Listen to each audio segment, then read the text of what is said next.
ونستعينه ونستغفره ونعوذ بالله من شرور أنفسنا ومن سيئات أعمالنا من يهده الله فلا مضل له ومن يضلل فلا هادي له وأشهد أن لا إله إلا الله وحده لا شريك له وأشهد أن محمدا عبده ورسوله يا أيها الذين آمنوا اتقوا الله حق تقاته ولا تموتن إلا وأنتم مسلمون يا أيها الناس اتقوا ربكم الذي خلقكم من نفس واحدة وخلق منها زوجها وبث منهما رجالا كثيرا ونساء واتقوا الله الذي تساءلون به والأرحام إن الله كان عليكم رقيبا يا أيها الذين آمنوا اتقوا الله وقولوا قولا سديدا يصلح لكم أعمالكم ويغفر لكم ذنوبكم ومن يطع الله ورسوله فقد فاز فوزا عظيما أما بعد فإن خير الحديث كتاب الله وخير الهدي هدي محمد صلى الله عليه وآله وسلم وشر الأمور محدثاتها وكل محدثة بدعة وكل بدعة ضلالة وكل ضلالة في النار. أعوذ بالله السميع العليم من الشيطان الرجيم من همزه ونفخه ونفثه بسم الله الرحمن الرحيم. ولكل وجهة هو موليها فاستبقوا الخيرات أينما تكونوا يأتي بكم الله جميعا إن الله على كل شيء قدير. ومن حيث خرجت فولي وجهك شطر المسجد الحرام وإنه الحق من ربك وما الله بغافل عما تعملون. ومن حيث خرجت فولي وجهك شطر المسجد الحرام وحيث ما كنتم فولوا وجوهكم شطره لئلا يكون للناس عليكم حجة إلا الذين ظلموا منهم فلا تخشوهم واخشوني ولأتم نعمتي عليكم ولعلكم تهتدون. كما أرسلنا فيكم رسولا منكم يتلو عليكم آياتنا ويزكيكم ويعلمكم الكتاب والحكمة ويعلمكم ما لم تكونوا تعلمون فاذكروني أذكركم واشکروا لی ولا تکفرون. محترم حضرات و مشاہدین و مشاہدات، آپ کے سامنے سورہ بقرہ کے 18ویں رکوع کی تلاوت پیش کی گئی ہے، اور یہ رکوع بھی پچھلے مضمون ہی سے متعلق ہے، اور وہ مضمون بھی انتہائی اہم ہے، اور وہ ہے تحویل قبلہ. تحویل قبلہ کی وجہ سے اللہ تبارک و تعالی نے اہل اسلام کو عزت و سربلندی عطا کی ہے. اور پچھلے درس میں میں نے ذکر کیا تھا کہ یہود و نصارہ کو مسلمانوں سے حسد اس بنیاد پر ہے کہ انہیں جمعہ کا معزز دن مل گیا. انہیں حسد اس بات پر ہے کہ خانہ کعبہ ان کا قبلہ ٹھہرا. انہیں حسد اس بات پر ہے کہ وہ سورہ فاتحہ کی تلاوت کے بعد آمین کہتے ہیں. تو تحویل قبلہ انتہائی اہم اور فیصلہ کن موڑ ہے امت اسلامیہ کی زندگی میں. اس کے ذریعے سے اللہ تبارک و تعالی نے امت مسلمہ کو قیادت کے عظیم منصب پر فائز کیا، اور یہود کو ان کے منصب سے اتار دیا گیا. وہ جو اپنے آپ کو اللہ کا برگزیدہ، اللہ کا چہیتا، اللہ کا مقرب سمجھتے تھے، اور ایک مخصوص وقت میں اللہ تبارک و تعالی نے انہیں جہان والوں پر فضیلت عطا کی تھی، وہ ساری سربلندی ان کی ختم ہو گئی. ان کی نالائقی، ان کی شقاوت و بدبختی، ان کے اللہ کے برگزیدہ بندوں کو قتل کرنے، انہیں تنگ کرنے کی وجہ سے، اللہ کی آیات میں تحریف کی وجہ سے، اللہ کی آیات پر عمل نہ کرنے کی وجہ سے انہیں ذلیل و رسوا کر دیا گیا، اور ان میں سے بعضوں کو خنزیر اور بندر بنا دیا گیا.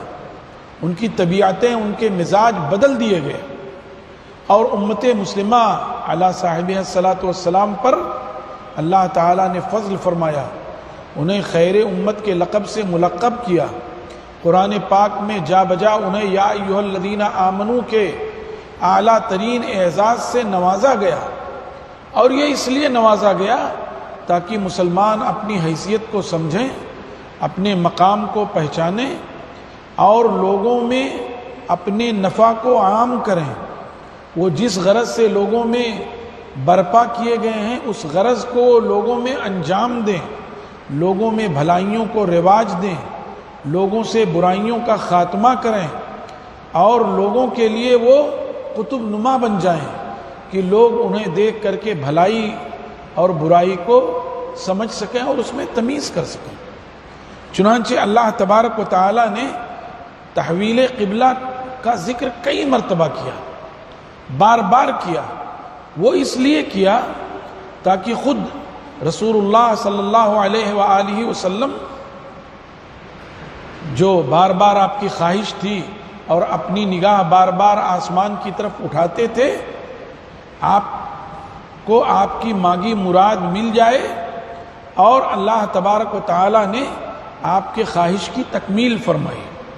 اور ساتھ ہی ساتھ تحویل قبلہ کا حکم بار بار نازل ہو رہا ہے، تذکرہ ہو رہا ہے تاکہ اہل ایمان کے دل کو مضبوط کر دیا جائے اور وہ جو یہود اور نصارہ اور مشرکین عرب مسلمانوں کے خلاف اور نبی آخر الزمان جناب محمد الرسول اللہ صلی اللہ علیہ وآلہ وسلم کے خلاف باتیں بناتے ہیں، وہ سلسلہ رک جائے۔ اہل ایمان کو یہ باور کرایا گیا کہ جب تک رسول اللہ صلی اللہ علیہ وسلم کو بیت المقدس کی طرف حکم تھا، آپ بیت المقدس کی طرف رخ کر کے صلاۃ ادا کرتے رہے، اور جب حکم آ گیا کہ خانہ کعبہ کی طرف رخ کر کے صلاۃ ادا کریں تو آپ خانہ کعبہ کی طرف رخ کر کے صلاۃ ادا کرنے لگے۔ گویا اس میں رسول اللہ صلی اللہ علیہ وسلم کی مرضی کا دخل نہیں تھا، آپ اللہ کی مرضی کے تابع تھے اور اللہ جیسے جیسے آپ کو حکم دے رہا تھا ویسے ویسے آپ کر رہے تھے۔ اور ساتھ ہی ساتھ یہود کو یہ بتایا گیا، وہ اس خوشگمانی میں تھے کہ دیکھو یہ تو کہتے ہیں کہ ہم ملت ابراہیمی پر ہیں لیکن ہمارے قبلے کی پیروی کر رہے ہیں، گویا ہمارا دین اہم ہے، ہمارا دین افضل ہے، ہمارا دین برتر ہے، تبھی یہ ہمارے قبلے کی پیروی کر رہے ہیں۔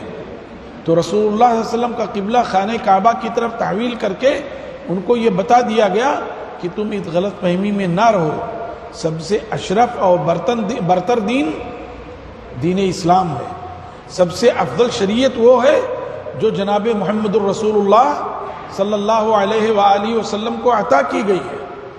اور ان کو یہ باور کرایا گیا کہ تمہاری اپنی کتابوں میں بھی یہ علامت موجود ہے کہ نبی آخر الزمان کا قبلہ خانہ کعبہ ہوگا، تمہاری اپنی کتابوں میں موجود ہے، تورات میں بھی موجود ہے اور انجیل میں بھی موجود ہے۔ اور وہ آپس میں یہ گفتگو بھی کرتے تھے کہ یہ اپنے آپ کو نبی آخر الزمان کہتے ہیں تو ہمارے قبلے کی پیروی کیوں کرتے ہیں؟ نبی آخر الزمان کی نشانی یہ ہے کہ ان کا قبلہ خانہ کعبہ ہوگا، ہمارے قبلے کی پیروی کیوں کرتے ہیں؟ تو یہود کے ذہن سے یہ بات مٹا دی گئی اور جو ان کی کتاب میں موجود تھی وہی ہوئی کہ نبی آخر الزمان کا قبلہ خانہ کعبہ ہے۔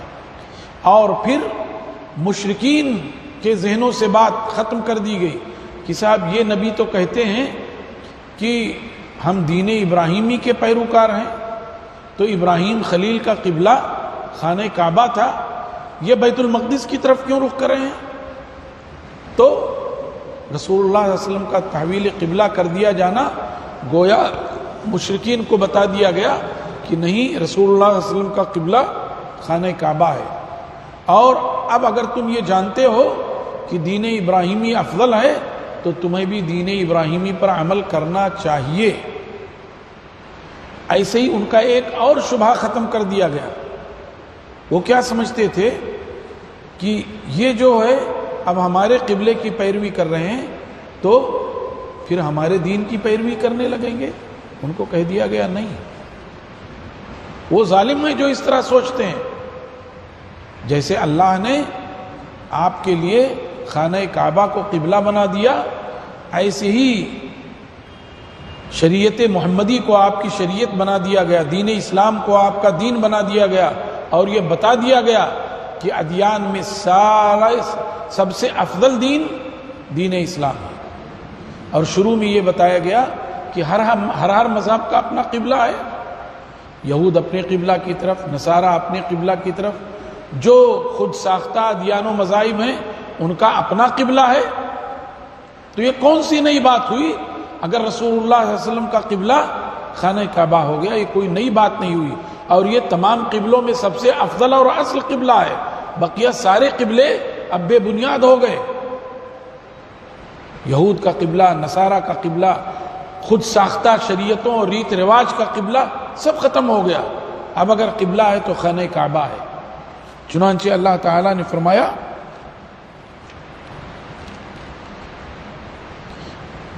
وَلِكُلٍّ وِجْهَةٌ هُوَ مُوَلِّيهَا، ہر ایک کے لیے قبلہ ہے، وہ اس کی طرف رخ کرتا ہے۔ وَلِكُلٍّ وِجْهَةٌ، ہر ایک کے لیے قبلہ ہے، هُوَ مُوَلِّيهَا، وہ اسی کی طرف رخ کرتا ہے۔ ہر دین والا، ہر مذہب والا اپنے قبلے کی طرف رخ کرتا ہے۔ فَاسْتَبِقُوا الْخَيْرَاتِ، اے مسلمانوں بھلائیوں کی طرف سبقت کرو، تمہارا قبلہ سب سے افضل ہے، تم اپنے قبلے کی پیروی کرو۔ اللہ تعالیٰ نے شریعت اسلام میں جو اوامر اور نواہی عطا کیے ہیں وہ سب بھلائیوں پر مشتمل ہیں۔ فاستبقوا الخیرات، تو ایک دوسرے سے آگے نکل جاؤ۔ یہاں اللہ نے یہ فرمایا کہ فسارعوا الخیرات، بھلائیوں کی طرف جلدی کرو نہیں کہا گیا، فاستبقوا الخیرات، بھلائیوں میں ایک دوسرے سے آگے نکل جاؤ۔ تو فاستبقوا کہہ کر کے اللہ تبارک و تعالیٰ نے گویا مسلمانوں کو بھلائیوں کی طرف ایک دوسرے سے آگے بڑھنے کی تلقین کی ہے۔ اینما تکونوا یأتی بکم اللہ جمیعا، تم جہاں کہیں بھی ہوگے اللہ تعالیٰ تمہیں لے کر کے آ جائے گا، روئے زمین کے جس حصے میں ہوگے، یہاں تک کہ تمہاری موت کسی حادثے میں، ایکسیڈنٹ میں ہوئی اور تمہارے جسم کے اعضاء بکھر گئے، ادھر ادھر چلے گئے، خدا نخواستہ ہوائی جہاز کے حادثے میں گئے تو اعضاء سینکڑوں میل دور ادھر ادھر چلے گئے، اللہ تعالیٰ سب کو لے کر آئے گا۔ اینما تکونوا یأتی بکم اللہ جمیعا، تم جہاں کہیں بھی ہوگے اللہ تعالیٰ تم سب کو لے آئے گا، تمہارے اعضاء کو جمع کر دے گا۔ ان اللہ علی کل شیء قدیر، یقیناً اللہ تعالیٰ ہر چیز پر قادر ہے۔ یہ کہہ کر کے اللہ تبارک و تعالیٰ نے گویا مسلمانوں کے ذہن کو صاف کیا، جو ایک طرح سے شک و شبہ میں مبتلا تھے، یہودیوں، نصرانیوں، مشرکین کے افواہوں اور پروپگنڈوں سے متاثر تھے، ان کا ذہن صاف کر دیا گیا۔ وَمِنْ حَيْثُ خَرَجْتَ فَوَلِّ وَجْهَكَ شَطْرَ الْمَسْجِدِ الْحَرَامِ، اور اے محمد الرسول صلی اللہ علیہ وسلم آپ جہاں کہیں بھی نکلیں تو اپنا چہرہ مسجد حرام کی طرف پھیر لیں، سفر میں ہوں، حضر میں ہوں، خشکی میں ہوں، تری میں ہوں، جہاں کہیں بھی ہوں۔ وَمِنْ حَيْثُ خَرَجْتَ، آپ جہاں کہیں سے بھی نکلیں، فَوَلِّ وَجْهَكَ شَطْرَ الْمَسْجِدِ الْحَرَامِ، تو اپنے چہرے کو مسجد حرام کی طرف پھیر لیں۔ وَإِنَّهُ لَلْحَقُّ مِنْ رَبِّكَ، اور یہ بات ذہن نشین کر لیجئے کہ یہ ضرور بضرور حق ہے آپ کے رب کی جانب سے۔ یہ تحویل قبلہ بیت المقدس سے خانہ کعبہ کی طرف پھیر دیا جانا، یہ ضرور بضرور حق ہے آپ کے رب کی طرف سے، اس میں کوئی شک و ریب نہیں۔ اوپر کہہ دیا گیا فَلَا تَكُونَنَّ مِنَ الْمُمْتَرِينَ، آپ شک و شبہ میں نہ رہیں۔ وَمَا اللَّهُ بِغَافِلٍ عَمَّا تَعْمَلُونَ، اور اللہ تعالیٰ غافل نہیں ہے جو کچھ تم کر رہے ہو، تمہارا سارا عمل اللہ کی نگاہ میں ہے، تم سب کے سب اللہ کی قدرت کے سائے میں ہو، تم سب کے سب اللہ کے علم کے سائے میں ہو، تو تمہارا ہر عمل اور تمہاری ساری مصروفیات، ساری ایکٹیویٹیز سب اللہ کی نگاہ میں۔ وَمِنْ حَيْثُ خَرَجْتَ فَوَلِّ وَجْهَكَ شَطْرَ الْمَسْجِدِ الْحَرَامِ، اور آپ جہاں کہیں سے بھی نکلیں تو اپنا چہرہ مسجد حرام کی طرف پھیر لیں۔ وَحَيْثُ مَا كُنْتُمْ فَوَلُّوا وُجُوهَكُمْ شَطْرَهُ، اور اے مسلمانوں تم جہاں کہیں سے بھی نکلو، اور جہاں کہیں بھی ہو، فَوَلُّوا وُجُوهَكُمْ شَطْرَهُ، تم اپنا چہرہ مسجد حرام کی طرف پھیر لو۔ اللہ کے رسول صلی اللہ علیہ وسلم کو حکم دیا گیا، پھر عمومی طور پر مسلمانوں کو حکم دیا گیا کہ تم جہاں کہیں سے بھی نکلو اور جہاں کہیں بھی ہو، فَوَلُّوا وُجُوهَكُمْ شَطْرَهُ، تو تم اپنے چہرے کو مسجد حرام کی طرف پھیر لو، لئلا یکون للناس علیکم حجہ، تاکہ لوگوں کو تم پر کوئی حجت اور دلیل نہ رہ جائے۔ یہودی اور نصرانی یہ نہ کہہ سکیں کہ نبی آخر الزماں اور ان کی امت کا قبلہ تو خانہ کعبہ تھا، یہ مسجد اقصیٰ کی طرف، بیت المقدس کی طرف رخ کر کے کیوں صلاۃ ادا کرتے ہیں؟ تو ان کے لیے کوئی حجت نہ رہ جائے، ان کی کتاب میں موجود تھا، اور تاکہ مشرکین عرب کو بھی حجت نہ رہ جائے کہ یہ لوگ تو دعویٰ کرتے ہیں دین ابراہیمی کا اور رخ کرتے ہیں مسجد بیت المقدس کی طرف، تو ان کے لیے بھی کوئی دلیل باقی نہ رہ جائے۔ لئلا یکون للناس علیکم حجہ، تاکہ لوگوں کو تمہارے خلاف کوئی دلیل باقی نہ رہ جائے، الا الذین ظلموا منہم، سوائے ان لوگوں کے جو تم میں سے ظلم کرتے ہیں، جن کی فطرت میں کجی ہے، ہاں، جن کا کام ہی ہے نہ مان کر کے دینا، ہر حال میں وہ ٹیڑھے کے ٹیڑھے ہی رہیں گے، تو ان کا کوئی معاملہ ہی نہیں۔ یہود و نصارہ نے یہ کہا صاحب یہ کیا بات ہوئی کہ ابھی تک ہمارے قبلہ کی طرف تھے، اب خانہ کعبہ چلے گئے۔ مشرکین نے کہا یہ صاحب یہ کیسی شریعت ہے کہ آج ادھر قبلہ کر ادھر قبلہ؟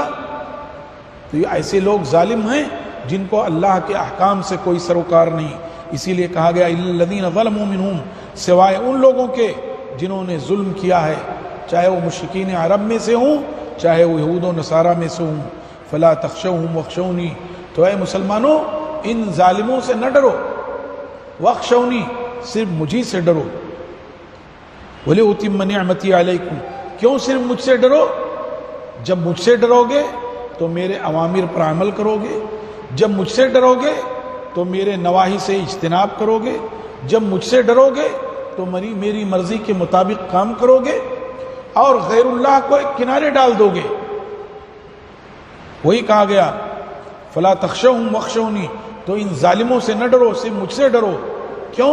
وَلِأُتِمَّ نِعْمَتِي عَلَيْكُمْ، تاکہ تم پر میں اپنی نعمتوں کا اتمام کر دوں، جیسے تحویل قبلہ کے ذریعے میں نے تم پر اپنی نعمت کا اتمام کیا ہے، جیسے دین کے ذریعے تم پر اپنی نعمت کا اتمام کیا ہے، ایسے اور جیسے رسول اللہ صلی اللہ علیہ وسلم کو بھیج کر تم پر اپنی نعمت کا اتمام کیا ہے، وَلَعَلَّكُمْ تَهْتَدُونَ، اور تاکہ تم ہدایت پا جاؤ، كَمَا أَرْسَلْنَا فِيكُمْ رَسُولًا، نعمت ہی کی یہ شکل ہے جیسے تمہارے درمیان تمہیں میں سے ایک رسول بھیجا۔ قرآن پاک نے ہر جگہ یہی کہا ہے کہ رسول انسانوں میں سے، قرآن پاک نے کہا، ہم نہیں کہتے، کسی کو ہم سے شکایت نہیں ہونی چاہیے۔ کما ارسلنا فیکم رسولا منکم، جیسے کہ تمہارے درمیان بھیجا رسول منکم، تمہیں میں سے، تمہیں انسانوں میں سے۔ لیکن رسول کا مقام و مرتبہ یہ ہے کہ اسے کوئی تصور بھی نہیں کر سکتا، چھونے اور پانے کی بات تو چھوڑ دیجئے، رسول اللہ صلی اللہ علیہ وسلم کے مقام و مرتبے کو کوئی تصور بھی نہیں کر سکتا، کوئی خیال میں بھی نہیں لا سکتا۔ پوری انسانیت میں آپ کا جو مقام و مرتبہ ہے وہ کسی کو نصیب نہیں ہوا۔ وہی کہا کما ارسلنا فیکم رسولا منکم، جیسا کہ اس نے نعمت کا اتمام کیا تم پر، کس طرح نعمت نازل کی کہ تمہارے درمیان تمہیں میں سے ایک رسول بھیجا، یتلو علیکم آیاتنا، وہ رسول تم پر ہمارے آیات کی تلاوت کرتے ہیں، وَيُزَكِّيكُمْ، اور تمہارا تزکیہ کرتے ہیں، تمہارے نفس کو کفر، شرک، نفاق، عصیان، نافرمانی اور گناہوں سے پاک کرتے ہیں، وَيُعَلِّمُكُمُ الْكِتَابَ وَالْحِكْمَةَ، اور تمہیں قرآن و حدیث کی تعلیم دیتے ہیں، کتاب و سنت کی تعلیم دیتے ہیں، وَيُعَلِّمُكُمْ مَا لَمْ تَكُونُوا تَعْلَمُونَ، اور تم کو وہ سکھلاتے ہیں جو اس سے پہلے تم نہیں جانتے تھے۔ مشرکین عرب پہلے سے کیا جانتے تھے؟ وہی چند جھوٹے قصے اور کہانیاں بتوں کے اور دیوی دیوتاؤں کے، لیکن رسول اللہ صلی اللہ علیہ وسلم نے ان کو سابقہ امتوں کی تاریخ بتائی، عاد کی، سمود کی، قوم نوح کی، اصحاب الرس کی، اصحاب الایکہ کی، فرعون اور آل فرعون کی، اور سابقہ انبیاء کی تاریخ بتائی، نوح علیہ السلام، ابراہیم علیہ السلام، موسیٰ علیہ السلام، عیسیٰ علیہ السلام، اور اس کے درمیان انبیاء بنی اسرائیل، ان سب کی تاریخ بتائی۔ اور تورات اور انجیل میں کیا تعلیمات تھیں وہ سب بتایا. گویا وہ قوم جو کل تک ان پڑھ اور امی تھی، امی ان کو اسی لیے کہتے ہی تھے، آج وہ قوم دنیا کی سب سے تعلیم یافتہ قوم ہوئی، سب سے تعلیم یافتہ قوم ہوئی. اور ان کے تعلیم کا یہ دور کئی سو سال تک چلتا رہا. جی وہی کہا وَيُعَلِّمُكُمْ مَا لَمْ تَكُونُوا تَعْلَمُونَ، اور اس نبی نے تمہیں وہ سب چیزیں بتلائیں جو تم نہیں جانتے تھے، اور اللہ تعالیٰ نے نبی صلی اللہ علیہ وسلم کے ذریعے تمہیں وہ چیزیں سکھلائیں جو تم نہیں جانتے تھے. ان تمام نعمتوں کا تقاضا کیا ہے میرے بھائیوں؟ فَاذْكُرُونِي يَذْكُرْكُمْ، لہذا آئے مسلمانوں تم مجھے یاد کرو میں تمہیں یاد کروں. ہم گنہگار، ہم کمزور بندے اگر اللہ کو یاد کرتے ہیں، اللہ فرماتے ہیں اذکرکم، میں تمہیں یاد کروں گا. جو مالک ارض و سما ہے، جو خالق کائنات ہے، جس کے اختیار میں ساری چیزیں ہیں، وہ کہہ رہا ہے میں تمہیں یاد کروں گا. کتنی بڑی بات ہے. آج کوئی پیر صاحب اپنے مرید کو یاد کر لیتے ہیں تو وہ مرید تو پھولے نہیں سماتا ہے، کپا رہتا ہے. صاحب پیر صاحب مجھ کو یاد رکھتے ہیں، پیر صاحب مجھ کو سلام بھیجواتے ہیں، پیر صاحب دوسرے مریدوں سے ہمارا تذکرہ کرتے ہیں. اور اللہ تعالی جو مالک ارض و سما وہ کیا کہہ رہا ہے؟ اذکرکم، تم مجھے یاد کرو میں تمہیں یاد کروں گا. حدیث قدسی میں ہے، اللہ کے رسول صلی اللہ علیہ وسلم فرماتے ہیں کہ اللہ تعالی فرماتا ہے کہ جو مجھے اپنے جی میں یاد کرتا ہے میں اس کو اپنے جی میں یاد کرتا ہوں، جو مجھے اپنی جماعت میں یاد کرتا ہے میں اس کو اس سے بہتر جماعت میں یاد کرتا ہوں. اور جہاں لوگ اللہ کا ذکر کرتے ہیں اس مجلس کو فرشتے گھیر لیتے ہیں، رحمت اسے ڈھانپ لیتی ہے، ہاں، اور سکینت کا نزول ہوتا ہے. اور اللہ تعالیٰ فرماتے ہیں کہ جب بندہ مجھے یاد کرتا ہے تو میں اسے یاد کرتا ہوں، جب مجھے جماعت میں یاد کرتا ہے تو میں اس سے اچھی جماعت میں اس کا ذکر کرتا ہوں، فرشتوں میں ملائے اعلیٰ میں اس کا ذکر کرتا ہوں. جب میرا بندہ میری طرف چل کر کے آتا ہے، جب میرا بندہ میری طرف ایک بالشت بڑھتا ہے تو میں اس کی طرف ایک ہاتھ بڑھتا ہوں، جب وہ میری طرف ایک ہاتھ بڑھتا ہے تو میں اس کی طرف ایک گز بڑھتا ہوں، جب میری طرف وہ چل کر آتا ہے تو میں اس کی طرف دوڑ کر آتا ہوں. تو ذکر کے بڑے فضائل ہیں. ذکر تسبیح و تحلیل کے علاوہ سبحان اللہ، الحمدللہ، اللہ اکبر، لا الہ الا اللہ، سبحان اللہ و بحمدہ، سبحان اللہ العظیم، سبحان اللہ و بحمدہ عدد خلقہ و رضا نفسہ و زنۃ عرشہ و مداد کلماتہ، اور سبحان اللہ و بحمدہ. اور اسی طریقے سے لا حول ولا قوت الا باللہ. ایسے ہی آدمی جب عبادت کرتا ہے تو وہ بھی ذکر ہے. اللہ فرماتے ہیں واقم الصلاۃ لذکری، صلاۃ کو میرے ذکر کے لیے قائم کرو. آدمی جو بھی عبادت کرتا ہے، اللہ کی مرضی کے جو بھی کام کرتا ہے وہ گویا ذکر ہی ہے. اللہ کے احکام پر عمل کرتا ہے وہ ذکر ہے، اللہ کے نواہی چھوڑ دیتا ہے یہ بھی ذکر ہے. گویا مومن کی پوری زندگی ذکر ہے. لہذا یہ جو خود ساختہ طریقے رائج ہوتے ہیں، حق ہو اور آنکھوں پہ پٹی باندھ لی اور جو ہے مراقبے میں چلے گئے اور کہا کہ اللہ تعالیٰ سے اپنے آپ کو جوڑ دیا. میرے بھائیوں، دین بہت آسان ہے اور دین پر عمل بہت آسان ہے، اور دین کو کسی مخصوص وقت میں آپ قید نہیں کر سکتے. ذکر کرتے رہیے، چلتے پھرتے ذکر کرتے رہیے، اٹھتے بیٹھتے ذکر کرتے رہیے. الذین یذکرون اللہ قیاما وقعودا وعلی جنوبہم، جو اللہ کا ذکر کرتے ہیں کھڑے ہیں جب بھی، بیٹھے ہیں جب بھی، پہلوؤں کے بل لیٹے ہوئے ہیں جب بھی، اللہ کا ذکر کرتے رہتے ہیں. اور کیا کہا؟ آدمی تجارت میں ہے.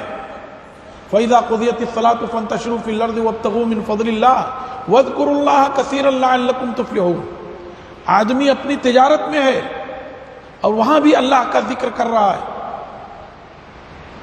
تو ذکر کے لیے کوئی مخصوص طریقہ ایجاد کر لینا اور کوئی مخصوص وقت خاص کر لینا، ایسا کچھ نہیں ہے۔ شریعت نے تو ہماری پوری زندگی کو ذکر بنا دیا ہے۔ بس آدمی اللہ سے لو لگائے، اپنی نیت خالص کرے، یکسو ہو جائے، اللہ کے حکموں پر عمل کرے، یہ بھی ذکر۔ اللہ نے جن چیزوں سے روک دیا ہے اس سے رک جائے، یہ بھی ذکر۔ اللہ کے مرضی کے کام یعنی عبادات جس سے اللہ راضی ہوتا ہے، جس سے اجر و ثواب ملتا ہے، کرے، یہ بھی ذکر ہے۔ تو فرمایا فَاذْكُرُونِي يَذْكُرْكُمْ، مجھے یاد کرو میں تمہیں یاد کروں گا، وَاشْكُرُوا لِي، اور میرے شکر گزار بندے بنو۔ شکر کرو گے، اللہ فرماتے ہیں لَئِن شَكَرْتُمْ لَأَزِيدَنَّكُمْ، اگر تم میرے شکر گزار بندے بنو گے، میری نعمتوں پر شکریہ ادا کرتے رہو گے، لَأَزِيدَنَّكُمْ، لَئِن شَكَرْتُمْ بالکل سمپل کہا، اگر میرے شکر گزار رہے تو، لیکن لَأَزِيدَنَّكُمْ جو کہا وہ تاکید ہے، اس میں لام تاکید، بانون تاکید ثقیلہ، ضرور بھی ضرور اور اضافہ کروں گا۔ تم تھوڑا شکر ادا کرو گے، میں بہت زیادہ دے دوں گا، لَأَزِيدَنَّكُمْ، بہت دوں گا۔ تو یہ مطالبہ ہے، لیکن آگے کیا کہا، وَلَا تَكْفُرُونَ، دیکھنا میری ناشکری نہ کرنا۔ ناشکری کرو گے تو یاد رکھو اِنَّ عَذَابِي لَشَدِيدٌ، میرا عذاب شدید سے شدید تر ہے۔ سابقہ امتیں جو ہلاک ہوئیں اللہ کے ناشکری کی وجہ سے ہلاک ہوئیں، اس لیے مسلمانوں کبھی بھی ناشکری نہیں کرنی چاہیے۔ اکثر و بیشتر ارے صاحب حالات بہت خراب ہیں، کاروبار بہت برباد ہو گیا، اس میں اپنا بھی قصور رہتا ہے، لیکن صاحب کاروبار بہت برباد ہو گیا۔